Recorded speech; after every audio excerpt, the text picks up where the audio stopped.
Sir Narasimha Rao గారు చెప్తా ఉన్నారు. సో చాలా బిల్డింగ్లు కడతా ఉన్నారు, బట్ రోడ్లు వేయడంలో, రోడ్లని ప్రాపర్గా వేయడంలో కరెక్ట్ శ్రద్ధ తీసుకోవట్లేదని చెప్పి. అంటే బీయింగ్ ఏ సైకాలజీ మీరు చూస్తూనే ఉంటారు. సో ఎందుకు వస్తుంది అంటారు అంటే, మనం బిల్డింగ్ కట్టుకుంటాము, బిల్డింగ్ ఉంటుంది, బాగానే ఉంటుంది, బట్ మనం వెళ్ళడానికి రోడ్డు ఉండాలి, మన కార్ నడపడానికి రోడ్డు ఉండాలి, లేదంటే మన బండి నడపడానికి రోడ్డు ఉండాలి, లేదంటే మనకు ఉన్నటువంటి రోడ్డు పర్ఫెక్ట్గా ఉండాలి అనేటువంటి ఈ మినిమం ఆలోచన ప్రజల్లో అవగాహన కల్పించాలంటే ఏం చేయాలంటారు? Sir, charity begins at home అంటారు.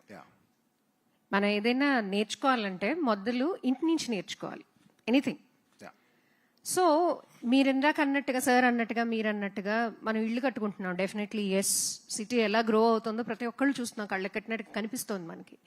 But what lakhs I feel is awareness అండి. అవగాహన లోపం అంటారు. ఎందుకంటే పిల్లలకి క్లాస్ తీసుకునేటప్పుడు economics, geography, general awareness class తీసుకునేటప్పుడు వాళ్ళకి ఒకటే చెప్తాం, మనకు ఉన్న భూమి ఒకటే, దాంట్లో ఉన్న రీసోర్సెస్ని మనం ఎంత బాగా వాడుకుంటాము, దేనికోసం? మన డెవలప్మెంట్ కోసం. బికాస్ ఇక్కడ ఉన్న ప్రతి ఒక్కళ్ళు మనం భూమిని రెంట్కి తీసుకున్నాం.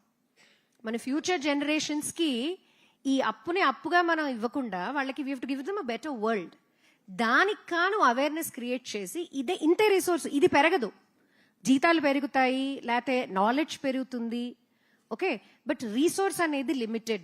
ఆ లిమిటెడ్ రిసోర్స్ని మనం ఎంత బాగా వాడుకుంటాము, instead of exploiting it, how well we utilize it అనే దాని మీద దృష్టి పెడితే, ప్రభుత్వాలు కానివ్వండి, as I said in the beginning, charity begins at home. ఇంటి నుంచి వాళ్ళకి అది వస్తే, ఈ రోడ్డే ఉంది, దీని మీద చెత్తపడే, ఒక ఖాళీ ప్లాట్ కనిపిస్తే దాంట్లో పడే, అలాంటివి లేకుండా పిల్లలకి సివిక్ సెన్స్ అనేది మొదటి నుంచి నేర్పిస్తే, సార్ అన్నట్టుగా రాత్రి వచ్చి రోడ్ ఆక్యుపేషన్స్ అవి లైక్ చేయండి, షేర్ చేయండి, సబ్స్క్రైబ్ చేసుకోండి.